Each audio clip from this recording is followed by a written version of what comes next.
एक गांव में सीमा नाम की औरत रहती थी। उसके दो बेटे थे। एक का नाम था राजू, जो कि उसका अपना बेटा था, और दूसरा उसका सौतेला बेटा था, मोहन। सीमा अपने सगे बेटे राजू से बहुत प्रेम करती थी। उसे हर हफ्ते नए कपड़े दिलाती थी और उसे तरह तरह के स्वादिष्ट भोजन खाने के लिए देती थी। और दूसरी तरफ वह मोहन के साथ बड़ी ही क्रूरता से पेश आती थी। यहाँ खड़े खड़े मेरा मुंह क्या देख रहे हो? जाओ जल्दी से घर का सारा काम खत्म करो, वरना खाना नहीं मिलेगा। मोहन अपनी सौतेली माँ से बहुत प्रेम करता था और उसकी बातों का कभी बुरा नहीं मानता था। वह खुशी खुशी से घर का सारा काम कर देता। ऐसे ही बहुत समय बीत गया।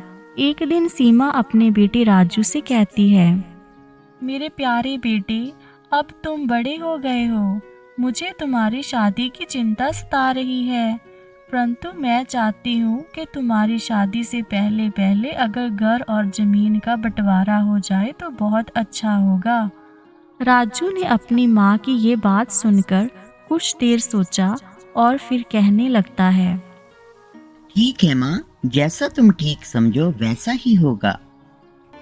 अगले दिन सुबह होते ही सीमा अपने दोनों बेटों को लेकर मुंशी हीरा लाल के घर जाती है।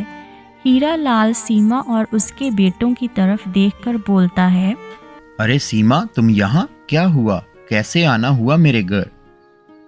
मेरे दोनों बेटे अब बड़े हो चुके हैं, इसलिए मैंने बंटवारे के बारे में फैसला किया है। नया घर, जमुना किनारे की जमीन और ट्रैक्टर मेरे बेटे राजू को दे दी जाए। पुराना घर, बंजर जमीन और मोती बैल मेरे बेटे मोहन को दे दिया जाए। ये क्या कह रही हो? पुराना घर, बंजर जमीन और सिर्फ एक बैल मोहन को? क्या तुम्हारे बेटे मोहन को यह फैसला स्वीकार है?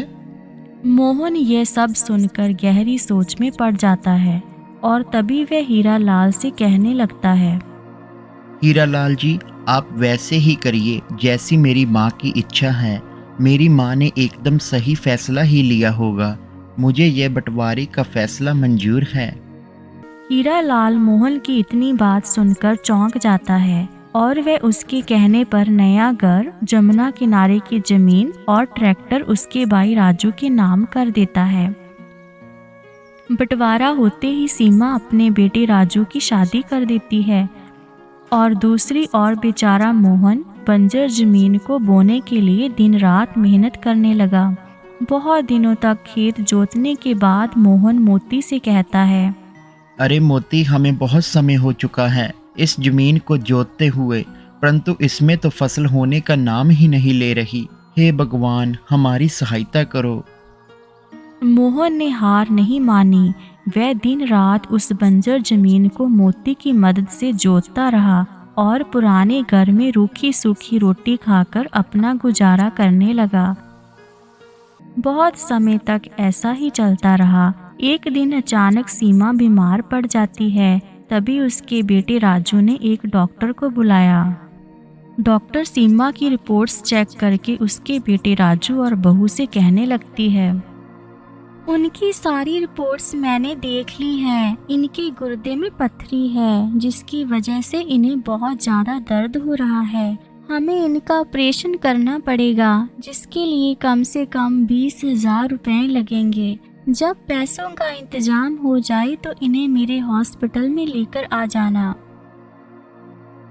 20,000 रुपए के बारे में सोचकर राजू की पत्नी दंग रह जाती है और वे राजू से कहती है, नहीं नहीं, 20,000 तो बहुत होते हैं। आगे जाकर हमारे भी बच्चे होंगे, उनका खर्च भी तो हमें ही करना पड़ेगा। वैसे भी तुम्हारी माँ अब बूढ़ी हो चुकी है। मैं तो कहती हूँ कि हम तुम्हारी माँ को आश्रम में छोड़ आते हैं।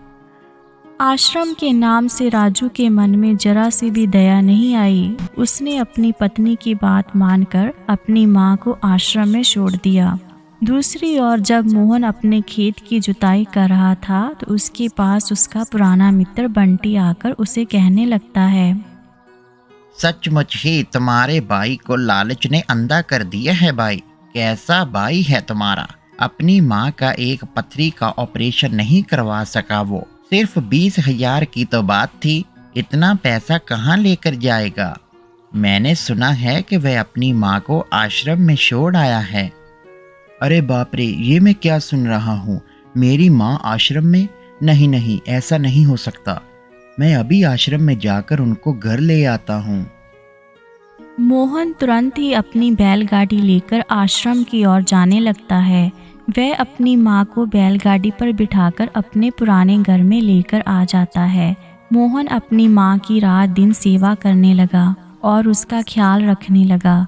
एक दिन वो मन ही मन सोचने लगता है, अब किसी न किसी तरह मुझे अपनी माँ का ऑपरेशन करवाना होगा। मुझे जल्दी से 20,000 रुपये का इंतजाम करना होगा, परंतु इतने सारे पैसे कहाँ से आएंगे? बंजर ज़मीन में तो फसल भी नहीं हो रही है। हे भगवान, मेरी सहायता करो।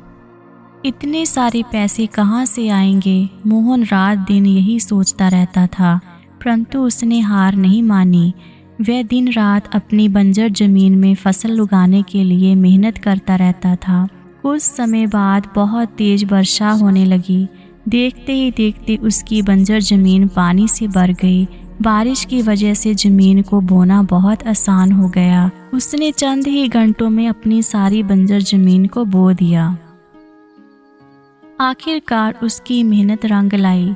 जमीन में बड़ी बड़ी फसल होने लगी, जिसे देखकर वह बहुत प्रसन्न हुआ। अरे मोती, यह देखो कितनी अच्छी फसल हुई है हमारी। इस फसल को बेचकर तो 20,000 रुपये का इंतजाम हो ही जाएगा। मोहन खुशी खुशी से उस फसल को काटकर शहर में ले जाकर बेच आता है और फिर घर लौटकर अपनी माँ से कहता है, बस माँ, अब और नहीं, तुमने बहुत दर्द सह लिया है। यह देखो पूरे 20,000 रुपये मैंने इकट्ठा कर लिए हैं।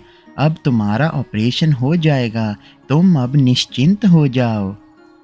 मोहन उन पैसों से अपनी सौतेली माँ का ऑपरेशन करवाता है और कुछ ही दिनों बाद उसकी माँ बिल्कुल स्वस्थ हो जाती है और अपने सौतेले बेटे मोहन से कहने लगती है, मुझे माफ़ कर दो मोहन बेटा, मैंने तुम्हारे साथ बहुत क्रूरता से व्यवहार किया है। मैंने तुम्हें कभी भी अपने बेटे जैसा प्यार नहीं दिया।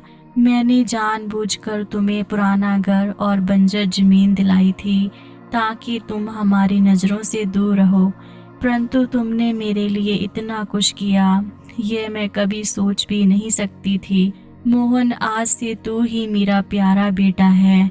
आज के बाद मैं तुम्हें अपने हाथों से खाना खिलाऊंगी और हम दोनों साथ में रहेंगे, खुशी खुशी से अपना जीवन व्यतीत करेंगे। सीमा ने मोहन को अपना बेटा स्वीकार किया।